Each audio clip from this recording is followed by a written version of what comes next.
Welcome back, everyone, to L. Frank Baum's The Wizard of Oz, Chapter 14. We're back up to speed now, a couple of extra bonus videos this week. Hope you're enjoying it. Let's keep going. Today's chapter is called The Winged Monkeys.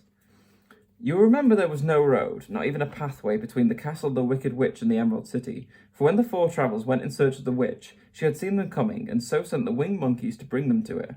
It was much harder to find their way back through the big fields of buttercups and yellow daisies that it was being carried. They knew, of course, they must go straight east toward the rising sun, and they started off in the right way. But at noon, when the sun was over their heads, they did not know which was east and which was west, and that was the reason they were lost in the great fields. They kept on walking, however, and at the night the moon came out and shone brightly. So they lay down among the sweet-smelling flowers, yellow flowers, and slept soundly until morning, all but the Scarecrow and the Tin Woodman. The next morning the sun was behind a cloud, and they started on, as if they were quite sure which way they were going. "If we walk far enough," said Dorothy, we shall sometime come to some place, I am sure." But day by day passed away, and they still saw nothing before them but yellow fields. The Scarecrow began to grumble a bit.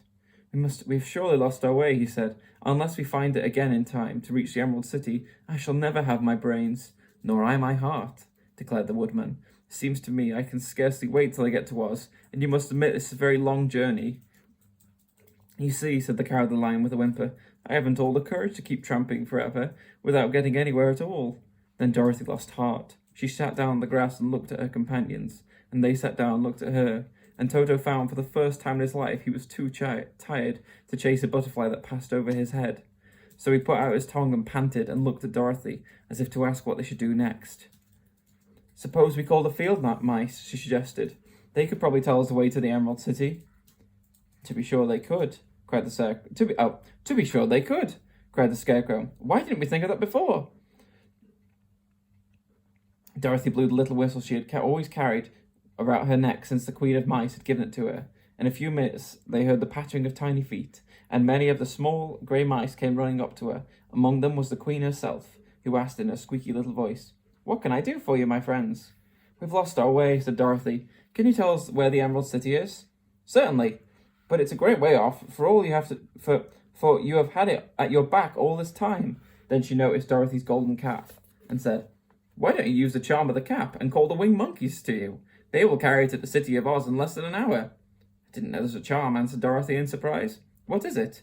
"It's written inside the golden cap," replied the Queen of the Mice. "But if you're going to call the winged monkeys, we must run away, for they are full of mischief, and think it is great fun to plague us." "Won't they hurt me?" asked the girl anxiously. "Oh no, they must obey the wearer of the cap. Goodbye." And so she scampered out of sight, with all the mice hurrying behind her. Dorothy looked inside the golden cap, and saw some words written upon the lining. These, she thought, must be the charm, so she read the directions carefully and put the cap on her head.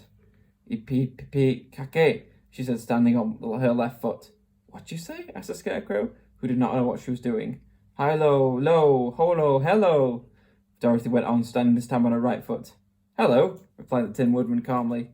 "Zizzy, zuzzy, zik," said Dorothy, who was now standing on both feet. This ended the saying of the charm, and they heard a great chattering and flapping of wings as a band of winged monkeys flew up to them. The king bowed low before Dorothy and asked, "What is your command?" "We wish to go to the Emerald City," said the child, "and we have lost our way." "We will carry you," replied the king, and no sooner had he spoken than two of the monkeys caught Dorothy in their arms and flew away with her. Others took the Scarecrow and the Woodman and the Lion, and one little monkey seized Toto and flew after them, although the dog tried hard to bite him. The Scarecrow and the Woodman were rather frightened at first, for they remembered how badly the winged monkeys had treated them before, but they saw that no harm was intended, so they rode through the air quite cheerfully, and had a fine time looking at the pretty gardens and woods far below. Dorothy found herself riding easily between the two of the biggest monkeys, one of them the king himself, that they had made a chair of their hands and were careful not to hurt her. There's a picture here.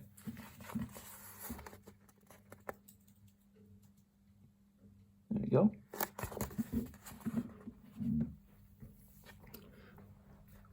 "Why do you have to obey the charm of the golden cap?" she asked. "It's a long story," answered the king with a laugh.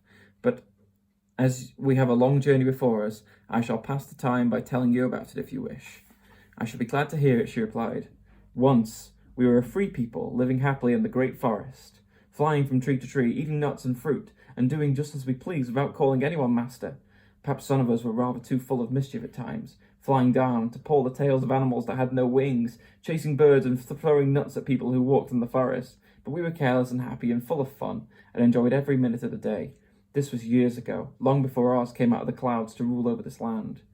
There lived here then, away in the north, a beautiful princess, who was also a powerful sorceress. All her magic was used to help the people, and she was never known to hurt anyone who was good. Her name was Galette, and she lived in a handsome palace. Galette. And she lived in a handsome palace built from great blocks of ruby. Everyone loved her, but her greatest sorrow was she could never find no one to love in return, since all the men were much too stupid and ugly to mate with one so beautiful and wise. At last, however, she found a boy who was handsome and manly, and wise beyond his years. Galette made up her mind that when he grew up to be a man, she should make him her husband. So she took him to her ruby palace, and used all her magical powers to make him as strong and good and lovely as any woman could wish. When he grew to manhood, Quella, as he was called, was said to be the best and wisest man in all the land, while his manly beauty was so great that Galette loved him dearly, and hastened to make everything ready for the wedding. My grandfather was at the time the king of the monkeys, king of the flying monkeys, winged monkeys, many monkeys, which lived in the forest near Galette's palace, and the old fellow loved a joke better than dinner. One day, just before the wedding, my grandfather was flying out with his band when he saw Quella walking beside the river. He was dressed in a rich costume of pink silk and purple velvet, and my grandfather thought he would see what he could do. At his word, the band flew down and seized Quella, carrying him in their arms until they were over the middle of the river, and dropped him in the water. "Swim out, my fine fellow," cried my grandfather, "and see if the water has spotted your clothes." Quella, who was much too wise not to swim, and he was not in the least spoiled by all of his good fortune, he laughed when he came to the top of the water and swam into shore. But when Galette came rowing to find him, she found his silks and velvets all ruined by the river. The princess was very angry, and she knew, of course, who did it.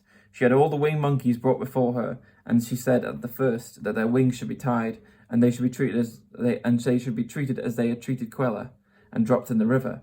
But my grandfather pleaded hard, for he knew the monkeys would drown in the river with their wings tied. And Quella said a kind word for them also, so that finally Galette spared them, on the condition that the winged monkeys should ever after do 3 times the bidding of the owner of the golden cap. This cap had been made for a wedding present to Quella, and it is said to have cost the princess half her kingdom. Of course, my grandfather and all the other monkeys once agreed to the condition. Then that is how it happened, that we are the 3 times the slave of the owner of the golden cap, whoever he may be. "And what became of them?" asked Dorothy. "Quella, being the first owner of the golden cap, was the first to lay his wishes upon us.